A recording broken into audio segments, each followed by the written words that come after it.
नमस्कार, संकल्प क्लासेस के YouTube चैनल पर आपका हार्दिक स्वागत है। चालू करते हैं अपन आज के करंट अफेयर की क्लास। लेकिन उससे पहले जो कल की करंट अफेयर की क्लास में मेरा एक क्वेश्चन था कि राष्ट्रध्वज, भारत के राष्ट्रध्वज को किस वर्ष अपनाया गया? भारत के राष्ट्रध्वज को किस वर्ष अपनाया गया? तो इसका आंसर दिया था प्रदीप सिंह सिसोदिया, सुनीता कुमारी ने, और उसका आंसर था 22 जुलाई 1947।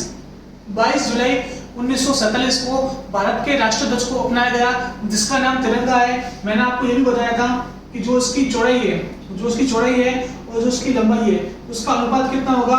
2:3 का होगा। 2:3। इसकी चौड़ाई होगी 2 तो उसकी लंबाई होगी 3। इसको बनाया किसने था? इसको बनाया था पिंगली वेंकैया ने। पिंगली वेंकैया ने इसका डिजाइन किया था। उम्मीद करता हूँ कि समझ में आया होगा। कल की क्लास जिन बच्चों ने नहीं देखी है, एक बार जाके देखना, क्लास को समझना, और उसके बाद हम हर दिन टेलीग्राम पर उसका टेस्ट लेते हैं, वो टेस्ट देना। आज चालू करते हैं अपन आज की करंट अफेयर की क्लास। देखिए, सबसे पहला क्वेश्चन बोल रहा है कि ब्रेक द चेन कार्टून अभियान, ब्रेक द चेन कार्टून अभियान किस राज्य ने शुरू किया है? देखिए, वर्तमान में क्या है कि कोरोना के कारण बहुत सारे राज्य अपने अपने अभियान, अपने अपने कैंपेन, अपने अपने इनिशिएटिव चालू कर रहे हैं। अब आपको क्या करना है? उन सब के अभियान, उन सब के इनिशिएटिव आपको याद रखने हैं। एग्जाम के अंदर कंफर्म है कोई ना कोई एक अभियान, कोई ना कोई इनिशिएटिव पूछ लेगा और इसी तरह से क्वेश्चन डालेगा कि जैसे ब्रेक द चेन कार्टून अभियान कौन से राज्य से है? तो आपको पता होना चाहिए, यह है केरल से है ब्रेक द चेन कार्टून अभियान। अब मैं थोड़ी बहुत बात केरल की कर लेता हूं। केरल की जो सीएम है, केरल के सीएम कौन है? केरल के सीएम है पिनरई विजयन। केरल के सीएम है पिनरई विजयन। केरल के जो गवर्नर है, केरल के सीएम कौन है? पिनरई विजयन। केरल के राज्यपाल, उनका नाम है आरिफ मोहम्मद खान।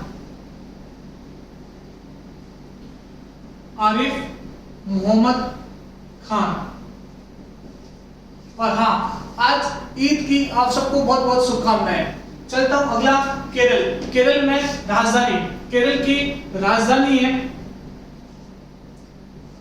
तिरुवनंतपुरम। क्या राजधानी है इसकी? तिरुवनंतपुरम। तिरुवनंतपुरम केरल की राजधानी है। इसके अलावा मैं बात करता हूं, केरल के अंदर एक महत्वपूर्ण राष्ट्रीय उद्यान है, उसका नाम है साइलेंट वैली नेशनल पार्क। क्या नाम है? शांत घाटी राष्ट्रीय उद्यान। शांत घाटी राष्ट्रीय उद्यान। इंग्लिश में अगर लिखा जाए तो ऐसा लिखा हुआ आएगा साइलेंट वैली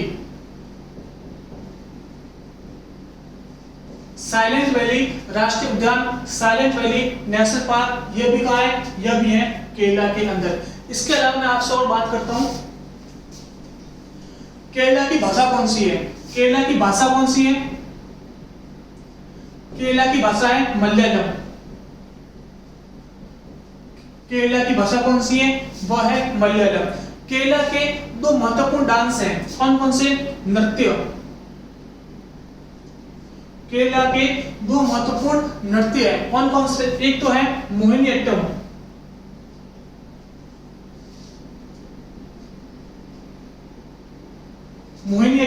और दूसरा है कथकली। कथकली और मोहिनीअट्टम दो केरला के महत्वपूर्ण शास्त्रीय नृत्य हैं। अब करंट अफेयर की थोड़ी बात करता हूं उसके अंदर, तो ध्यान रखना 2019 का वैश्विक आयुर्वेद शिखर सम्मेलन केरला के कोची में हुआ। कहां पर हुआ? 2019 का वैश्विक आयुर्वेद शिखर सम्मेलन।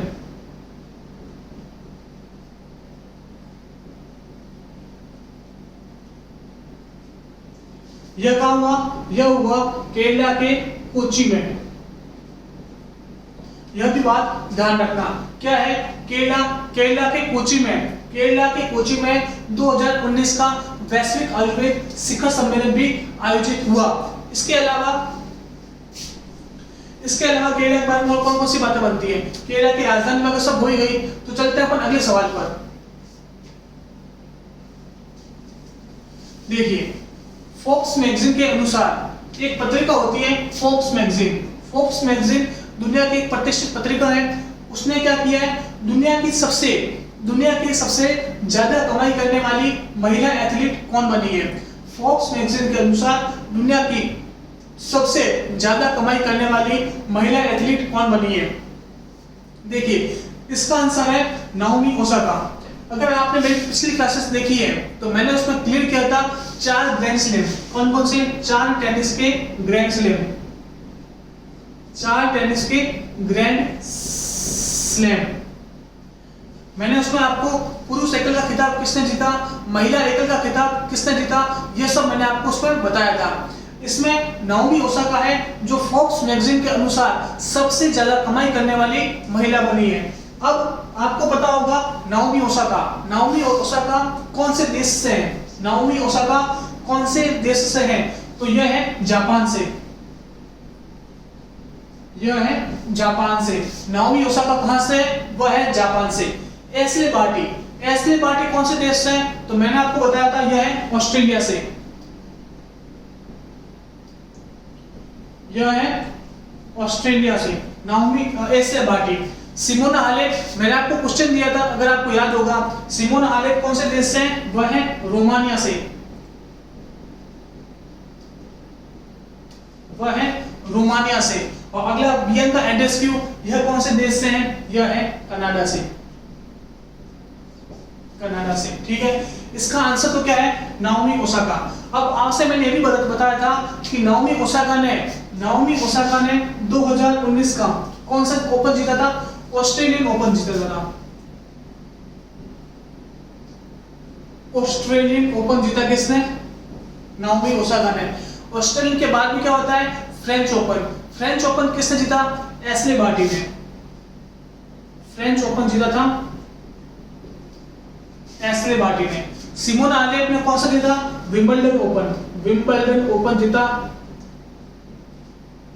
किसने? सिमोना हालेप ने। और लास्ट यूएस ओपन किसने जीता? यूएस ओपन जीता था बियांका एंड्रेस्क्यू ने।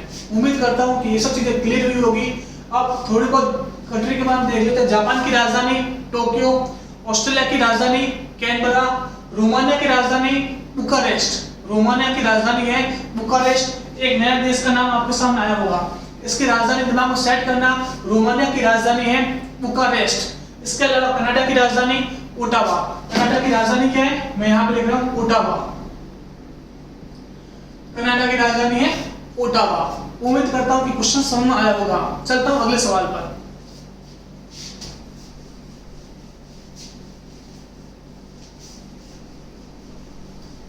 देखिए, सवाल क्या बोल रहा है कि खेलो इंडिया यूथ गेम्स, कौन से गेम्स है?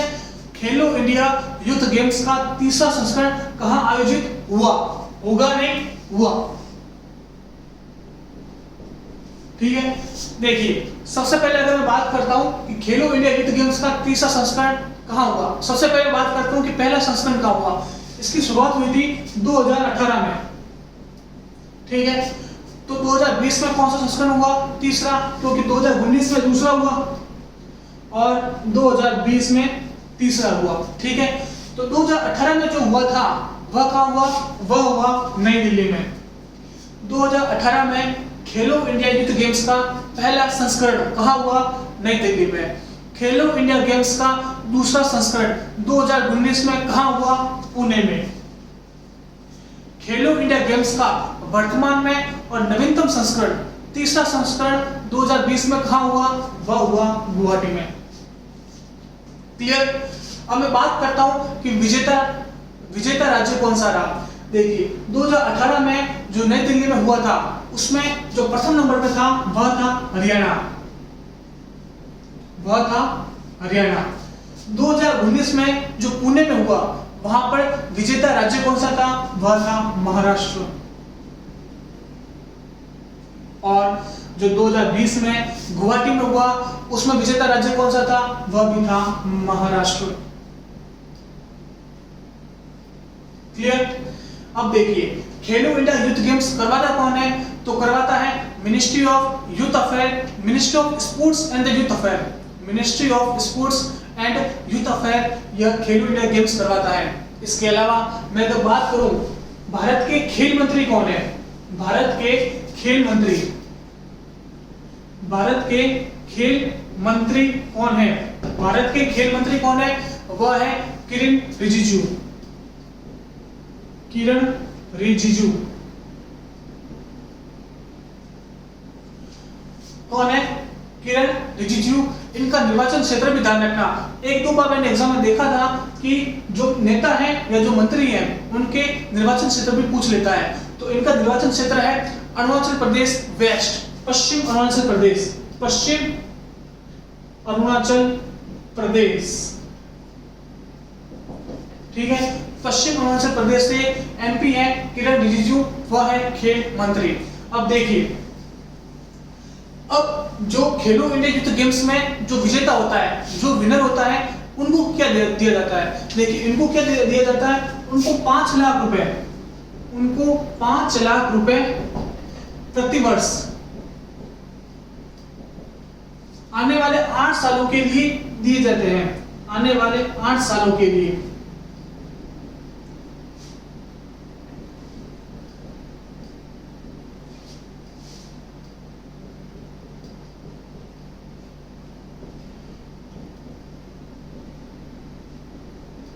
क्या है? देखिए, खेलो इंडिया यूथ गेम्स में जो विनर होता है, जो विजेता होता है, उसे आने वाले 8 सालों के लिए, उसे आने वाले 8 सालों के लिए प्रतिवर्ष 5 लाख रुपए दिए जाते हैं ताकि वह अपने खेलों को और अधिक सुधार सके, ठीक है। इसमें जो भाग लेते हैं वो अंडर 17 मतलब 17 साल की कम उम्र के बच्चे भाग लेते हैं, ठीक है। और उनको आने वाले 8 सालों के लिए 5 लाख रुपए प्रतिवर्ष दिए जाते हैं। उम्मीद करता हूं कि खेलो इंडिया यूथ गेम्स आपको समझ में आया होगा।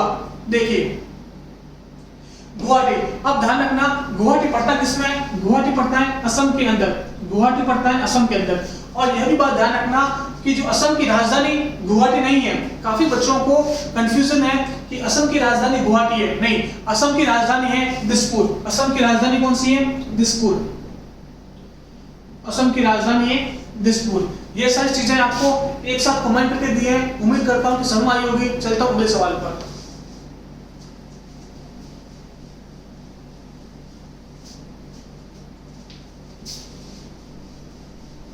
देखिए क्या बोल रहा है क्वेश्चन, नेशनल पोल्यूशन कंट्रोल दिवस, राष्ट्रीय प्रदूषण नियंत्रण दिवस कब मनाया जाता है? क्या दिवस है? राष्ट्रीय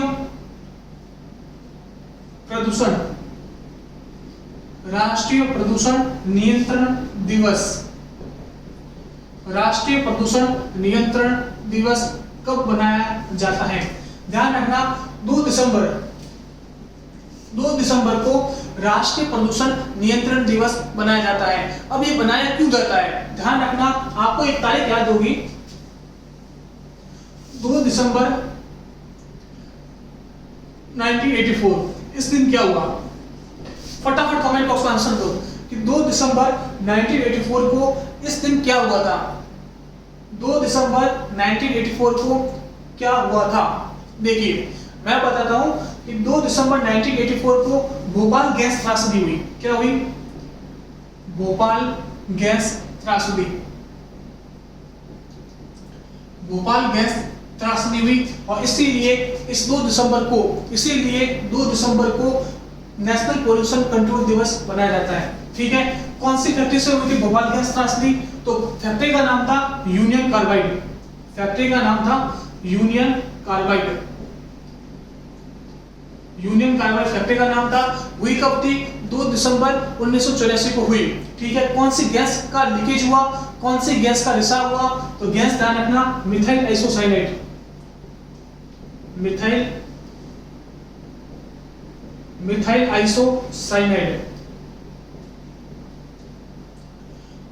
आइसोसाइनेट गैस का रिसाव हुआ।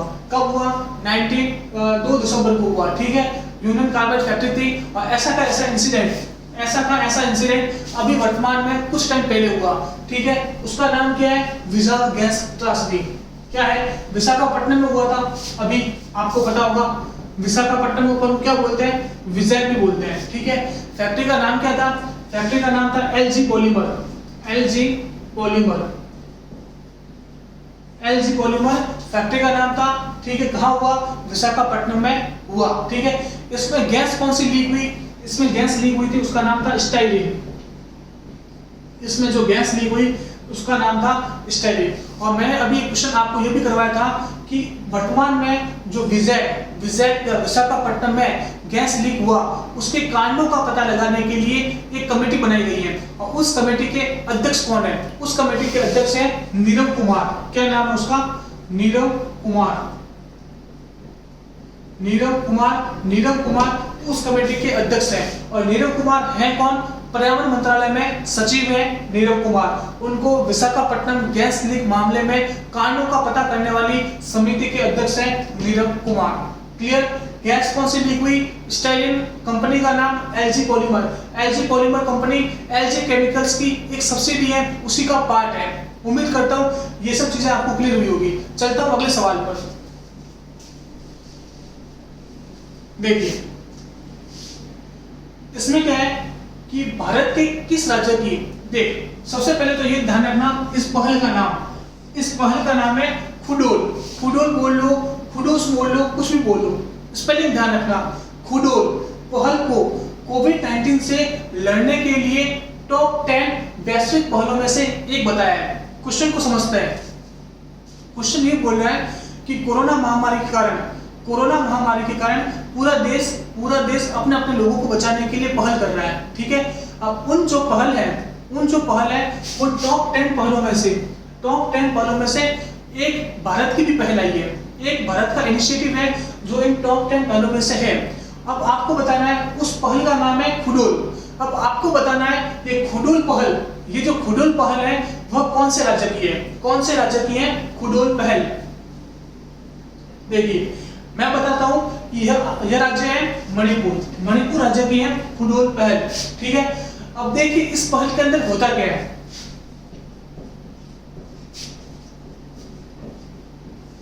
देखिए इस पहल में होता क्या है, आपने नाम सुना होगा LGBTQ,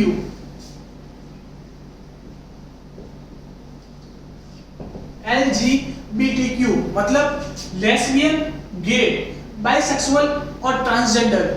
लेस्बियन, गे, बाइसेक्सुअल और ट्रांसजेंडर यह एक कम्युनिटी होती है।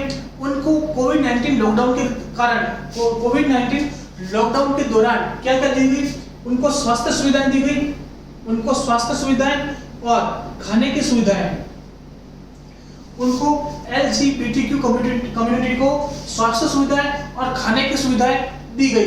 किसके द्वारा दी गई, ध्यान रखना ये सरकार की पहल नहीं है, यह एक गैर सरकारी संगठन है, गैर सरकारी संगठन, यह एक गैर सरकारी संगठन है, या अपन बोले NGO है। उस NGO की पहल है यह खुडोल पहल। अब आपको बताना है उस NGO का नाम क्या है, उस NGO का नाम क्या है। वापस बोल रहा हूं कि जो खुडोल पहल है जिसमें LGBTQ मतलब लेस्बियन, गे, बाइसेक्सुअल और ट्रांसजेंडर को खाने और स्वास्थ्य की सुविधाएं दी गई, ठीक है। इस जो पहल है उसको किसने शुरू किया है, उसको शुरू किया है एक गैर सरकारी संगठन, और उस गैर सरकारी संगठन का नाम आपको बताना है, उस NGO का नाम क्या है, उस नॉन गवर्नमेंटल ऑर्गेनाइजेशन का नाम क्या है जिसने खुडोल पहल को शुरू किया है। अब बात कर लेता हूं थोड़ा मणिपुर की। मणिपुर की राजधानी इंफॉल, मणिपुर की राजधानी इंफॉल। मणिपुर में जो CM है उनका नाम है एन बीरेन सिंह, एन बीरेन सिंह कौन है, मणिपुर में CM। यहाँ पे जो गवर्नर है राज्यपाल कौन है, नजमा हेपतुल्ला। नाम क्या है, नजमा हेपतुल्ला है यहाँ की गवर्नर। और ध्यान रखना दुनिया में एकमात्र तैरता हुआ नेशनल पार्क, दुनिया में एकमात्र तैरता हुआ राष्ट्रीय उद्यान कहाँ है, वो मणिपुर में ही है, ठीक है। दुनिया का एकमात्र तैरता हुआ राष्ट्रीय उद्यान वो है मणिपुर में, और उसका नाम क्या है, उसका नाम है केबुल लमजाओ। केबुल लमजाओ राष्ट्रीय उद्यान दुनिया का एकमात्र तैरता हुआ राष्ट्रीय उद्यान मणिपुर में है। क्लियर? इस एक चीज से आपको कितनी चीज क्लियर हो रही है? आप ज्यादा से ज्यादा चीज को कवर करने की कोशिश करो। कोई भी छोटा सा क्वेश्चन आता है उसका बैकग्राउंड वगैरह सब देखने की कोशिश करो, तब आपका करंट अफेयर, जीके सब अच्छा हो जाएगा। मैं कोशिश करता हूँ कि आपको मतलब हर चीज लेके आऊँ, हर चीज को अच्छी तरह से समझाऊँ। उम्मीद करता हूँ कि मेरी समझी हुई चीजें आपको समझ आती होगी। आप सेशन को इसी तरह से लाइक और शेयर किया करो, ज्यादा से ज्यादा बच्चों तक पहुंचाया करो। ज्यादा से ज्यादा बच्चे लाइव आएंगे तो पढ़ाने का जोश दुगुना हो जाएगा। उम्मीद करता हूँ समझ में आया होगा। चलते हैं अगले सवाल पर।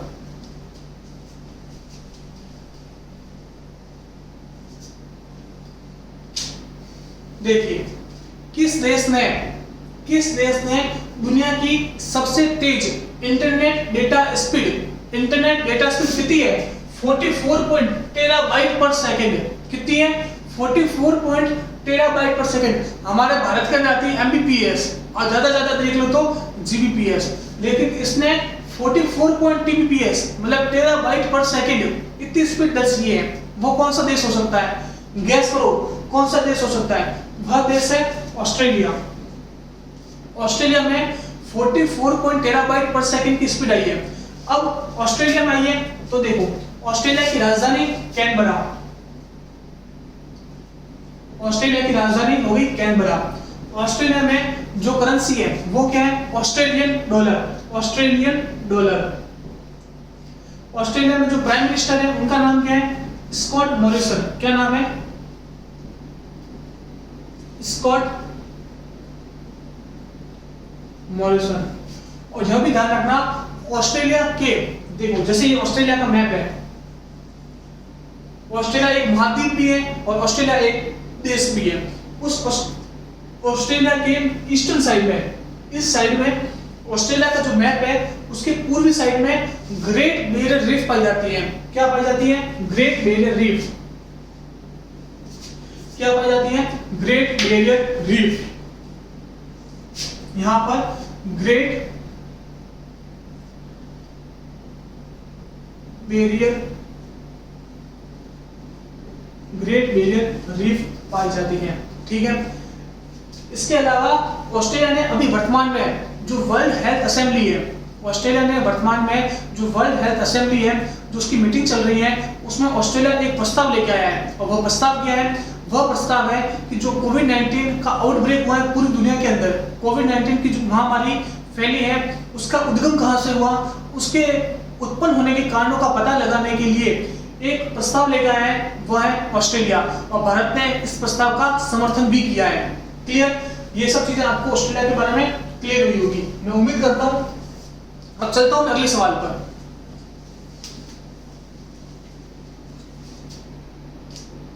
देखिए, भारतीय नौसेना की महिला पायलट कौन बनी है? भारतीय नौसेना की महिला पायलट कौन बनी है? देखिए, यह तीन नाम तो आपको पहले भी मैं लेकर आया हूं। क्या नाम है? मोहना दास, अवनी चतुर्वेदी और भावना कांत। ये तीन जो महिला हैं वह कौन थी? वह भारतीय सेना में लड़ाकू विमान उड़ाने वाली पहली महिला पायलट कौन है? लड़ाकू विमान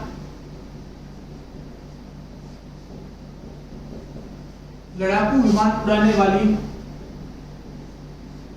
पहली महिला पायलट।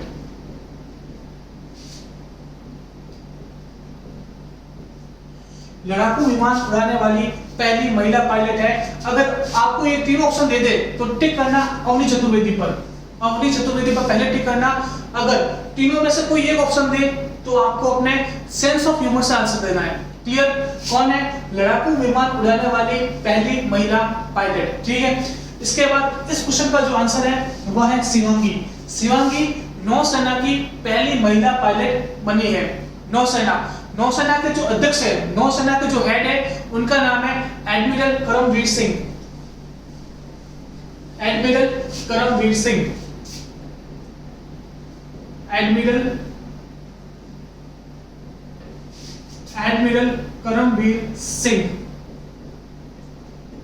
ठीक ठीक है। इसके अलावा नौसेना दिवस 4 दिसंबर को मनाया जाता है। नौसेना दिवस 4 दिसंबर को मनाया जाता है। मैंने कितनी बार रिवाइज करवा दिया है। अगर आप मेरे क्लास कंटिन्यू देख रहे होंगे तो ये कंसेप्ट आपको दिमाग में एकदम सेट हो गए होंगे कि ये चीज क्या होती है। मैंने क्लास में मैंने अपनी जो 15-20 क्लासें हुई है उसी के अंदर मैंने इसको 3-4 बार रिवाइज करवा दिया है, ठीक है। अब ध्यान रखिए, अब थोड़ा सा अपन आगे बढ़ते हैं इसमें। देखिए ये है भारत का मैप, ये ऐसा भारत का मैप है। भारत के ऊपर में तो कोई समुद्र है नहीं, भारत के ऊपर में तो कोई समुद्र है नहीं। भारत के जो समुद्र है वह एक तो यहाँ पे है, नीचे है और यहाँ पे है। तो भारत की जो नौसेना है उसके 3 कमांड है। कौन कौन से? पश्चिम कमांड, पूर्वी कमांड और दक्षिणी कमांड। कौन कौन से कमांड है? 3 कमांड है। कौन कौन से? पहला है पश्चिम कमांड, पश्चिमी कमांड, क्योंकि यहाँ पे पानी है, यहाँ पे है तो ये है पूर्वी कमांड। और भारत के दक्षिण में हिंद महासागर है, इंडियन ओशियन, तो यहाँ पर है दक्षिणी कमांड। अब आपको इन तीनों कमांडों का हेडक्वार्टर पता होना चाहिए। देखिए पश्चिमी कमांड यहाँ पर अरब सागर में है, तो इसका जो हेडक्वार्टर है, इसका जो मुख्यालय है वह है मुंबई में। क्लियर? पूर्वी कमांड बंगाल की खाड़ी में है, तो इसका जो मुख्यालय है वह है विशाखापट्टनम,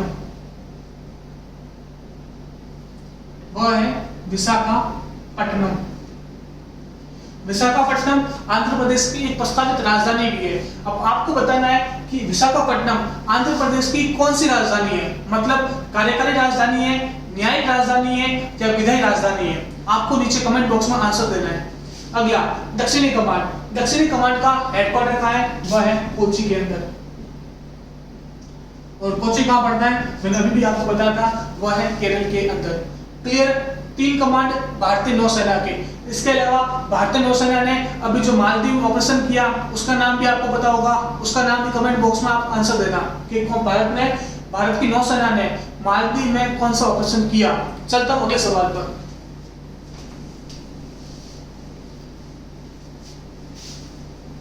देखिए सतत विकास लक्ष्य सूचकांक।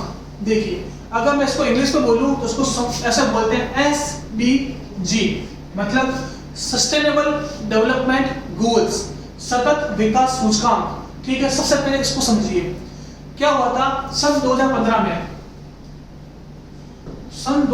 में United nation general assembly UNGP मतलब यूनाइटेड नेशन जनरल असेंबली में एक रिजोल्यूशन, एक संकल्प पत्र पारित हुआ। उस संकल्प पत्र में यह बताया गया कि पूरी दुनिया 2015 से 2030 तक इन्होंने कुल 17 गोल बनाए। कितने गोल बनाए? 17 गोल, 17 लक्ष्य बनाए। और यह लक्ष्य किया कि दुनिया 2015 से 2030 तक इन 17 गोल को अचीव करेगी, इन 17 गोल की उपलब्धि हासिल करेगी। अब हर साल क्या होता है कि भारत भी ये देखता है कि हर राज्य इन 17 गोल को प्राप्त करने में कितना आगे है, कितना पीछे है। तो उसमें अभी एक सूचकांक जारी हुआ है भारत की तरफ से। उस सूचकांक में जो सतत विकास लक्ष्य सूचकांक को सबसे ज्यादा या सबसे आगे प्राप्त करने में है वह है केरल राज्य। कौन सा राज्य है? केरल राज्य। अब 17 गोल्स कौन कौन से हो सकते हैं? जैसे एग्जांपल लेता हूं कि पहला है गोल नो पॉवर्टी, मतलब गरीबी नहीं होनी चाहिए।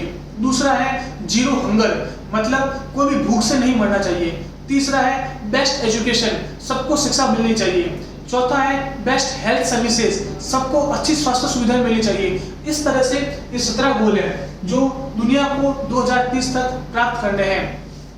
अभी केरला भारत का शीर्ष राज्य है जो इसमें आगे चल रहा है। दूसरे नंबर पे है हिमाचल प्रदेश, दूसरे नंबर पर है हिमाचल प्रदेश और तीसरे नंबर पे है आंध्र प्रदेश। तीसरे नंबर पर है आंध्र प्रदेश। हिमाचल प्रदेश की राजधानी शिमला। जयराम ठाकुर, हिमाचल प्रदेश के गवर्नर का नाम बता देना आप। हिमाचल प्रदेश के गवर्नर कौन है, इसका नाम आप कमेंट बॉक्स में आंसर देना। क्लियर? चलता हूं अगले सवाल पर। देखिए एक देश है उसको पहले हॉलैंड भी बोला जाता था, लेकिन उसने आधिकारिक घोषणा की है कि अब हमारा हॉलैंड नाम नहीं है, हमारा सिर्फ एक ही नाम है। एग्जाम्पल देता हूँ, जैसे भारत को इंडिया भी बोला जाता है। अब भारत घोषणा कर दे कि भारत को इंडिया नहीं बोला जाएगा, भारत को केवल भारत ही बोला जाएगा, तो इसी तरह की घोषणा अभी एक देश ने की है, उसका नाम है नीदरलैंड। नीदरलैंड को पहले हॉलैंड भी बोला जाता था, नीदरलैंड को पहले हॉलैंड भी बोला जाता था, लेकिन अब उसने अपना हॉलैंड नाम त्यागने की घोषणा की है। ठीक है, नीदरलैंड की राजधानी क्या है? नीदरलैंड की राजधानी है एम्स्टर्डम।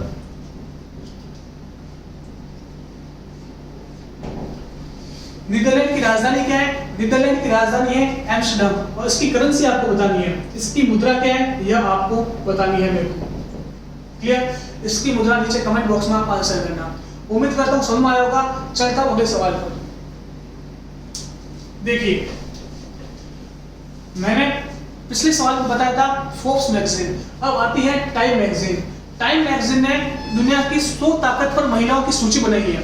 100 ताकतवर महिलाओं की सूची बनाई है, उसमें भारत से 2 महिलाएं हैं। वो भारत से 2 महिलाएं कौन कौन सी हैं? एक तो है इंदिरा गांधी और दूसरी है अमृता कौर। ये दोनों महिलाएं हैं जो टाइम्स मैगजीन की दुनिया की 100 सबसे ताकतवर महिलाओं की सूची में शामिल है। अब अमृता कौर कौन है? तो ध्यान रखना, अमृता कौर भारत की पहली स्वास्थ्य मंत्री है। कौन है? भारत की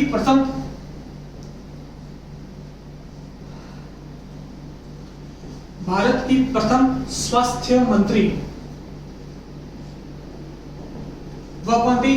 वह थी अमृता कौर। और इंदिरा गांधी के बारे में आपको पता ही है, भारत की पूर्व प्रधानमंत्री थी।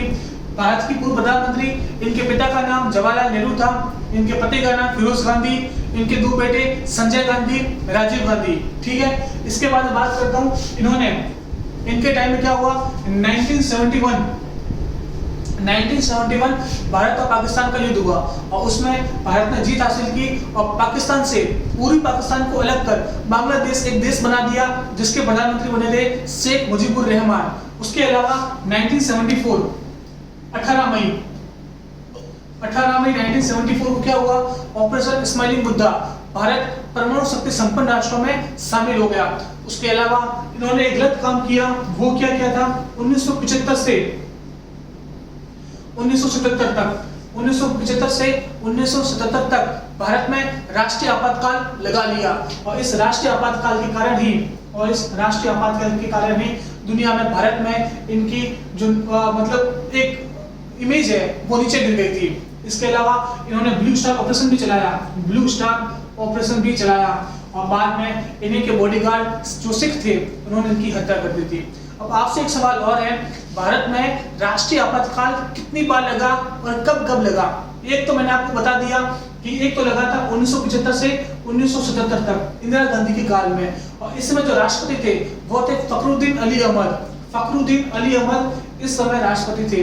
अब आपको बताना है कि भारत में राष्ट्रीय आपातकाल कितनी बार लगा और कब लगा। यह आज का अंतिम सवाल था। क्लास को यहीं तक रखते हैं। उम्मीद करता हूं कि क्लास आपको अच्छी लगी होगी। क्लास को ज्यादा से ज्यादा शेयर, सब्सक्राइब और कमेंट करें। धन्यवाद।